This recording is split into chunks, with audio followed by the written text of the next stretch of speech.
সমষ্টিত খেলিছে তামুলপুৰ আৰু ককলা এইবাৰ তামুলপুৰৰ ৰাইজে বিচাৰিছে যে ইয়াত আপোনালোকে দিব নে নিদিয়ে কেণ্ডিডেট চাওক এতিয়া এই বলটো প্ৰমোদ বড়োৰ হাতত আছে এই বলটো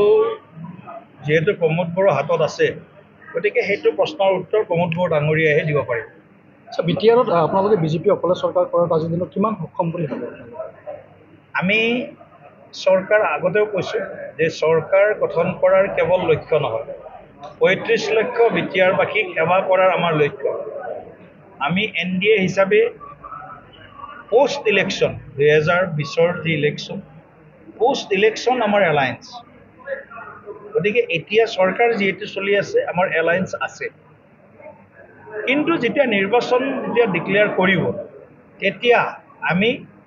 গোটেই বিষয়বিলাক চালিজাৰি চাম চালিজাৰি চাই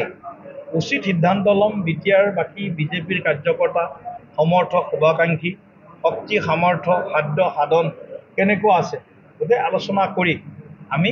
এটা আমাৰ ৰণকৌশল বা ৰণনীতি বা সিদ্ধান্ত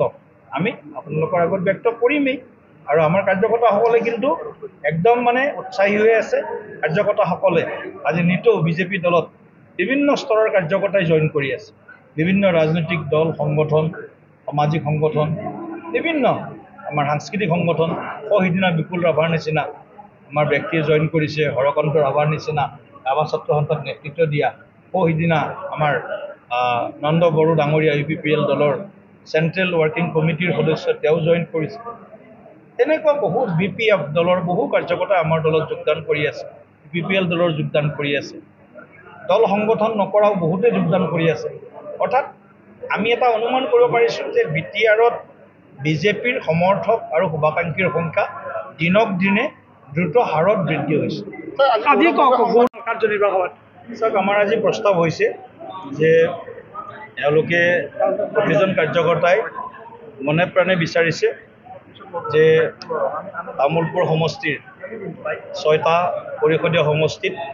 6টা সমষ্টিত বিজেপিৰ প্ৰাৰ্থী দিব লাগিব এওঁলোকৰ প্ৰস্তাৱটো এওঁলোকে প্ৰেৰণ কৰিব ৰাজ্যিক কমিটিলৈকে আৰু আমাৰ কৰ্ণধাৰ সমিতিয়ে তেওঁলোকৰ প্ৰস্তাৱখিনি গুৰুত্ব সহকাৰে বিবেচনা কৰি সিদ্ধান্ত গ্ৰহণ কৰিব আৰু আমি বিটিআৰ নিৰ্বাচনৰ যি প্ৰস্তুতি যি পৰিকল্পনা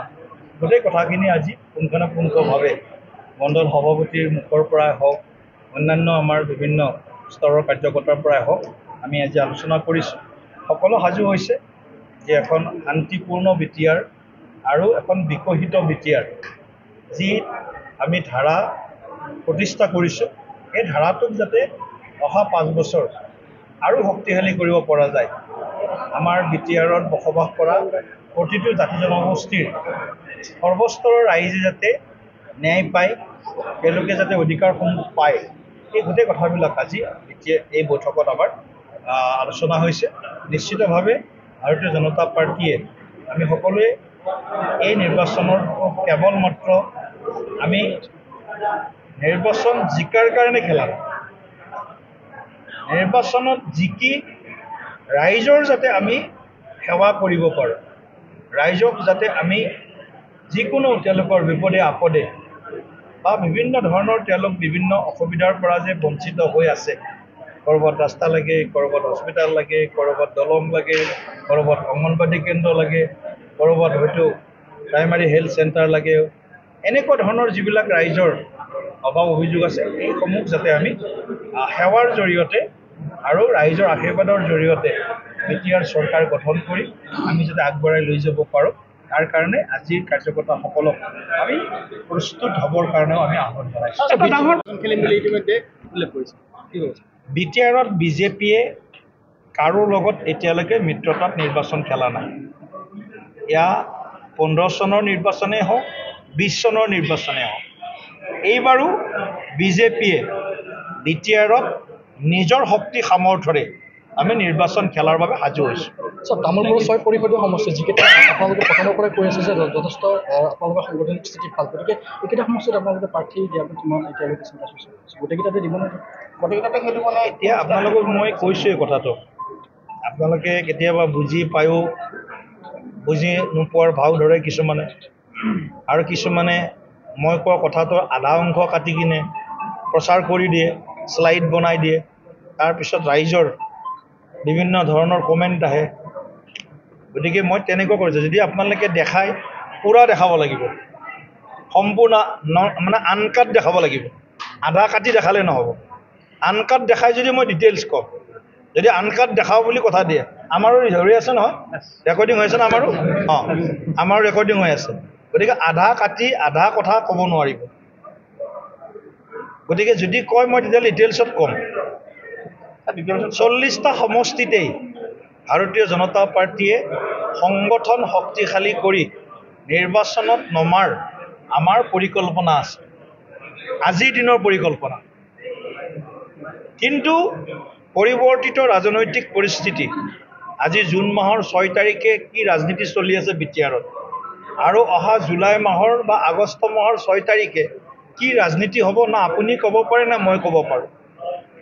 ৰাজনৈতিক সমীকৰণবিলাক সলনি হৈ থাকে, ৰাজনৈতিক পৰিদৃশ্যবিলাক সলনি হৈ থাকে, কিন্তু বিটিআৰক সেৱা কৰাৰ সংকল্পৰ সলনি নহয়, বিটিআৰবাসীক সেৱা কৰাৰ সংকল্প সলনি নহয়। সেইটো বিজেপিৰ সংকল্প, সেইটো আমাৰ NDA চৰকাৰৰ সংকল্প, সেই সংকল্পকে আমি সন্মুখত লৈ আগবাঢ়িম। কিন্তু আকৌ এবাৰ কৈছোঁ যে 40টা সমষ্টিৰ 40টাতে আমি সংগঠনক যিমান পাৰোঁ তৃণমূল পৰ্যায়ত শক্তিশালী কৰাৰ কাৰণে আমি সৰ্বোচ্চ আমি জান প্ৰাণ লগাই আমি চেষ্টা কৰিম। কিন্তু সিদ্ধান্তটো আমাৰ কৰ্ণধাৰ সমিতিয়ে ল'ব। সদৌ শেষত কি সিদ্ধান্ত হ'ব, সেই সময়ৰ ৰাজনৈতিক পৰিস্থিতি কি হ'ব, গোটেইবিলাক আকলন কৰি, গোটেইবিলাক মনিটৰ কৰি, গোটেই বিষয়বিলাক অবজাৰ্ভ কৰি আমি বিটিআৰবাসীৰ মাজত সমন্বয়, বিটিআৰবাসীৰ মাজত একতা আৰু বিটিআৰবাসীৰ মাজত যাতে আমি উন্নয়নৰ ৰাজনীতিটোক শক্তিশালী কৰিব পাৰোঁ, সেইটোতহে আমাৰ গুৰুত্ব থাকে। আৰু তেওঁলোকে বিজেপিক ঘূৰাম বুলি কৈছে কংগ্ৰেছে, আজি গৌৰৱ গগৈয়ে কৈছে বিটিআৰত। মই এটাই অনুৰোধ কৰিম গৌৰৱ গগৈ ডাঙৰীয়া, যে তেওঁলোকে 40টা সমষ্টিত প্ৰাৰ্থী তেওঁলোকে প্ৰক্ষেপ কৰক, আৰু বিটিআৰত কংগ্ৰেছৰ নেতৃত্বত যি চৰকাৰ হৈছিল তেনেকুৱা এখন চৰকাৰ অনাৰ প্ৰয়াস কৰক, যি চৰকাৰৰ দিনত নিতৌ হত্যা, নিতৌ ধন দাবী, নিতৌ গোষ্ঠী সংঘৰ্ষ, নিতৌ কাৰফিউ হৈছিল, এনেকুৱা চৰকাৰ এখনহে হয়তো তেওঁলোকে আনিব বিচাৰিছে গৌৰৱ গগৈ ডাঙৰীয়াই। কিন্তু আমাৰ চৰকাৰ অহাৰ পিছত, NDA চৰকাৰ অহাৰ পিছত মানুহে সেই দিনবিলাক পাহৰি গৈছে।